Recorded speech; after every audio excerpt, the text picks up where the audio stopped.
All right, folks, so this is MLK Day weekend, and obviously most of the focus and the attention is on Reverend Dr. Martin Luther King Jr. But I'm always trying to remind people that when he won the Nobel Peace Prize and when he accepted the prize in 1964, he actually accepted it on behalf of the movement.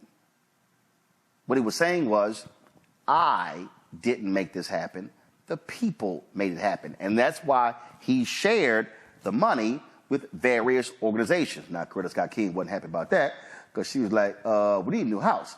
But that's what he did. So, but many people don't realize, and we always talk about Dr. King and saying how he led the Montgomery protest, the Montgomery Improvement Association. The problem is that's not true. He was the spokesman for the MIA. That's when he obviously gained national attention. But it was a group of women that were leading the efforts in Montgomery, and it was one sister in particular who was leading that particular organization. And so while y'all are out here talking about Dr. King and others, and I have great appreciation and admiration for him, let's not forget people like Joanne Robinson. This book is called The Montgomery Bus Boycott and the Women Who Started It, the memoir of Joanne Gibson Robinson. Joanne Gibson Robinson was a professor at Alabama State University.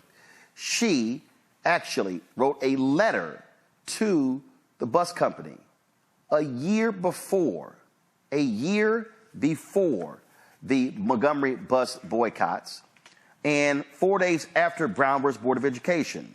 This is, you can't see it because of our lighting here, but this letter, this is the actual letter. It was the Women's Political Council. They were the ones who were leading the efforts in Montgomery long before the black male ministers.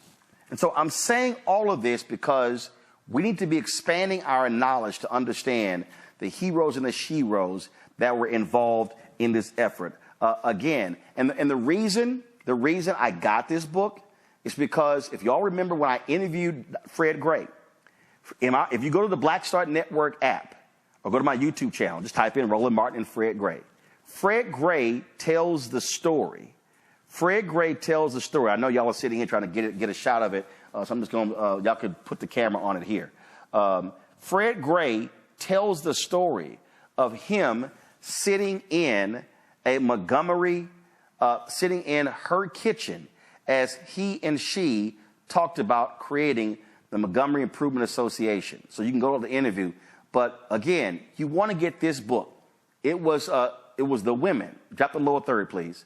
It was the women in Montgomery, the Women's Political Council, who were leading many of those efforts, and they were the ones who started the effort that led to the Montgomery Improvement Association. John Quell, just one of those things that, again, we don't talk about the unnamed people. We don't talk about any of them, but y'all, it's real simple. You can't leave this sister out. And so I just think we need to be highlighting people like Joanne Robinson and others. Agreed. I mean, I agree. I know, of course, there's been a lot of litigation throughout different states about the attempts of trying to eradicate the teaching of African-American history in public schools and just a lot of the battles that are going on in the community and highlighting. I remember even growing up as a child, I loved Black History Month going into February, and I loved learning about our history and not just the famous, right, civil rights activists, but those that also made a difference, that those African Americans that have made it to the national spotlight, they would not have been able to do it without the support of sort of our unsung heroes. So I think that that's very important. Absolutely, absolutely. Michael. Very quickly, Roland, Joanne Robinson is interviewed in the documentary Eyes on the Prize, and she talks about the Women's Political Council and talks about the Montgomery bus boycott and the role she played in that. I watch it I have the box set on DVD. I watch it every Dr. King day. And Roland, if you just give me 30 seconds, there are 2 books I want to recommend also. You've mentioned them on the show before, if you don't mind me doing that. Go. Hurry up, boy. Go. Okay. Where do we go from here? Chaos or Community, Dr. King's last book he wrote in 1967. He wrote 5 books. People, please read them. And then also this Nonviolent Stuff Will Get You Killed, How Guns Made the Civil Rights Movement Possible by Professor Charles E. Cobb Jr., who you interviewed on News One Now with Roland Martin. And you also had him on your radio show for 2 hours as well, because there was a history of armed resistance during the Civil Rights Movement. And as one of my teachers, Professor James Small, told me, the Civil Rights Movement was not a nonviolent movement. He said if it had not been for Negroes with guns, even before the Deacons for Defense and Justice, there would not have been a Civil Rights Movement. We have to study this history and correct it and correct this misinformation out here. Oh, absolutely. All right, folks. And so please, get another shot of the book. Come on, another shot of the book. And so y'all go ahead and get that book. And y'all know I'm always moving copies. And so let's be sure to get this book here. Again, the book on Joanne Robinson and the women. Drop the lower third, please. Drop the lower third. Drop the lower third. Thank you very much. The Montgomery bus boycott and the women who started it. Memoir, Joanne Robinson. Be sure to get that. All right, folks. Visit our website, AfricanHistoryNetwork.com, AfricanHistoryNetwork.com. And we also have the information right here in the thread of the broadcast. Ancient Kemet, the Moors, and the Ma'afa, understanding the transatlantic slave trade, what they didn't teach you in school. Okay, this is a new 10-week online history course that I teach. We're going to do an introduction today as soon as I finish here. And we deal with thousands of years of history and what leads up to the transatlantic slave trade taking place. Okay. And this is over 200 slides that I put together. We have 80 to 100 articles that we reference. We have excerpts of interviews that I've done with many of our scholars over the years also that hits on different aspects of this history. Okay. We do the sessions live. All the sessions are archived and recorded. You can go back and watch it anytime. Okay. And just at our website, just click here, register here. In the class, I'll go over the lesson plan because I have a lesson plan laid out for all 10 classes. And we'll send you the lesson plan in so you can download it also. I'm trying to get the link straight on the website so you can actually look at the lesson plan there. But this is my life's work.